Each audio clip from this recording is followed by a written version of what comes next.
சிறுகதை. டேய் ராஜேஷ், விஷயம் தெரியுமா? பாலு நாளைக்கு ஊருக்கு வரப்போகிறான்.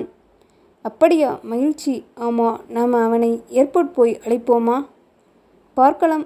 வருஷம் செய்கிற மாதிரி அவனை ஏர்போர்ட்டில் இருந்து கூட்டிகிட்டு போயிடலாம். அவன் எப்பவும் தங்குற பாரிஸ் கார்டனுக்கு.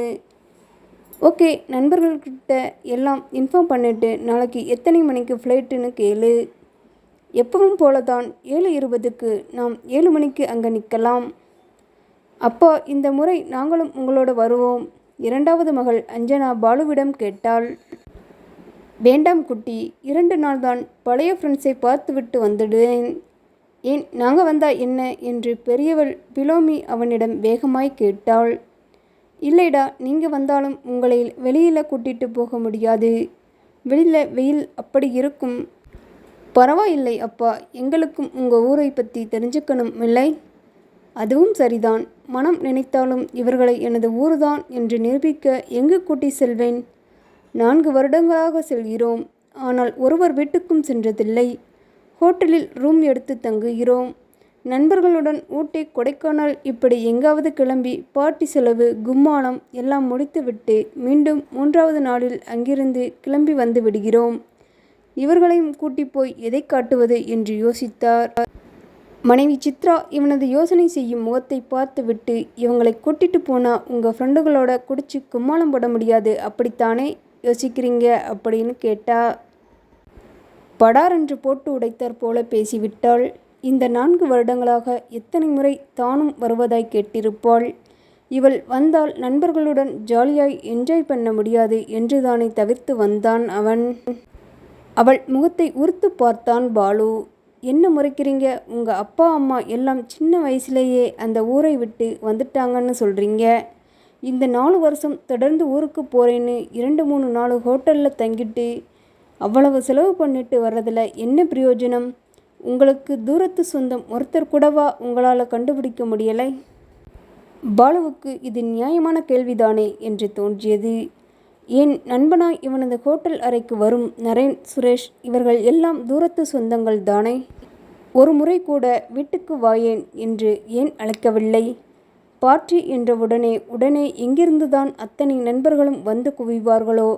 ஒருத்தனாவது ஒரு நாள் வீட்டுக்கு வான்னு கூப்பிட்டு போனதே இல்லை. நினைக்கும் போதே அவனுக்கு மனது வலித்தது. ஏர்போர்ட்டில் பாலுவுக்காக காத்திருந்த நண்பர்கள் கூட்டம் அவன் மனைவி குழந்தைகளுடன் இறங்கி வருவதை பார்த்ததும் சற்று சுருதி குறைந்தது போல் உணர்ந்தார்கள். பாலு சுற்றியுள்ள நண்பர்களை தனது மனைவியிடமும் குழந்தைகளிடமும் அறிமுகப்படுத்தினான்.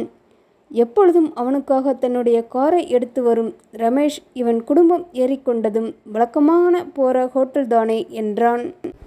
சித்ரா சட்டென்று அது வேண்டாம், வேறொரு பேரை சொன்னாள். அங்கே அவங்களே கோயமுத்தூரை சுற்றி இருக்கிற எல்லா இடத்தையும் சுற்றி பார்க்க ஏற்பாடு பண்ணி கொடுப்பாங்களாம். கூகுளில் பார்த்தேன் என்றாள். ரமேஷ் பாலுவின் முகத்தை பார்த்தான். அவன் எதுவும் பேசவில்லை. அவள் சொன்னதை ஆமோதிப்பது போல பேசாமல் இருந்தான். ரமேஷ் காரை அவர்கள் சொன்ன ஹோட்டலில் கொண்டு போய் நிறுத்தினான். சரி, நீங்கள் ரூம் போட்டு ரெஸ்ட் எடுங்க, நான் அப்புறமா வந்து பார்க்குறேன் என்று அவசரமாய் சொல்லிவிட்டு காரை எடுத்து சென்று விட்டான் ரமேஷ். சித்ரா பாலுவின் முகத்தை பார்த்தாள். அவன் போகும் காரை பார்த்தபடியே நின்று கொண்டிருந்தான். இறங்கி இவன் கூடவே அறைக்கு வந்து கதை பேசிவிட்டு காலை டிஃபனை எல்லாம் முடித்துவிட்டு கிளம்புபவன் இப்படி சட்டென்று கிளம்பிவிட்டான். கூட வரும் ஒருத்தரையும் காணோம். இவர்கள் குளித்து தயாராகி டிஃபன் சாப்பிட கீழே வந்தார்கள். ரிசப்ஷனில் வாடகை கார் ஒன்றை ஏற்பாடு செய்யும்படி சித்ராவை பேசினாள். கோயமுத்தூரை சுற்றி பார்த்துவிட்டு மாலை வரை வேண்டும் என்றும் குறிப்பிட்டு கேட்டாள். முதலில் எங்கு போகலாம்? ஒவ்வொன்றாய் பட்டியல் போட்டு வைத்திருந்தாள். டிஃபன் சாப்பிட்டு முடித்துவிட்டு கிளம்பினார்கள். காலையில் செல்போன் சத்தம் கேட்டே பாலுவால் கண்ணை விழிக்க முடிந்தது. நேற்று எல்லா இடங்களையும் சுற்றி பார்த்துவிட்டு வரும்போது இரவு 8 மணிக்கு மேலாகி இருந்தது. கார் வாடகை கணக்கு எல்லாம் முடித்து அதற்கு பின் இரவு உணவையும் முடித்து படுக்கைக்கு வரும்போது மணி 10 ஆகிவிட்டது. படுத்ததுதான் தெரியும். 4வருக்கும் அடித்து போட்டார் போல் உறக்கம். போனில் நரேன் இவனை விசாரித்தான். அவன் மனைவி இவன் மனைவியை பற்றி விசாரித்தாளாம். மதுரையில் இவள் ஊருக்கு அடுத்த ஊர்தானாம். தூரத்து சொந்தமாம். குழந்தைகளுடன் வீட்டுக்கு வர முடியுமா என்று கேட்டான். அதற்கு எழுந்து இவன் முகத்தை பார்த்தபடி இருந்த சித்ராவிடம், நம்மளை நரேன் வீட்டுக்கு கூப்பிடுகிறான் என்றான். காலையில் 10 மணிக்கு வர்றோம்னு சொல்லுங்க என்று சைகை மூலம் சொன்னாள். இவன் நரேனிடம் போனின் சொன்னான். காரை அனுப்பட்டுமா? வேண்டாம், நாங்கள் ஏற்பாடு பண்ணிக்கிறோம். அன்று நரேன் வீடு மட்டுமல்ல, அவனின் மனைவி இன்னும் 2-3 வீடுகளுக்கு கூட்டி சென்று உறவுக்காரன் என்று அறிமுகப்படுத்தினாள். அது மட்டுமல்ல, இவனது மூதாதையர் வாழ்ந்த வீடு என்று கொஞ்சம் பழையதாய் இருந்தாலும் காட்டியபோது உண்மையில் இவன் மனம் உணர்ச்சி வசப்பட்ட நிலையில் இருந்தது. 3 நாட்கள் தங்கி எல்லா இடங்களுக்கு சென்றுவிட்டு கிளம்பும்போது ஆச்சரியமாக இவனை வழியனுப்ப நண்பர்கள் அவரவர்களின் குடும்பத்தோடு இருந்தார்கள்.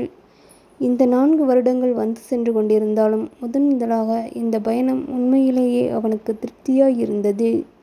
அது மட்டுமல்ல, தனது மூதாதையர் வாழ்ந்த இடத்தில் தனது குடும்பத்திற்கென்று ஒரு வீடு இருக்க வேண்டும், அதில் வருடம் ஒரு முறை வந்து தங்கி செல்ல வேண்டும் என்னும் சிந்தனையும் வந்திருந்தது. அருகில் இடது வலதாய் உட்கார்ந்திருந்த மனைவியையும் 2 பெண்களையும் கைகளை விரித்து தனக்குள் இறுக்கிக் கொண்டான் பாலு.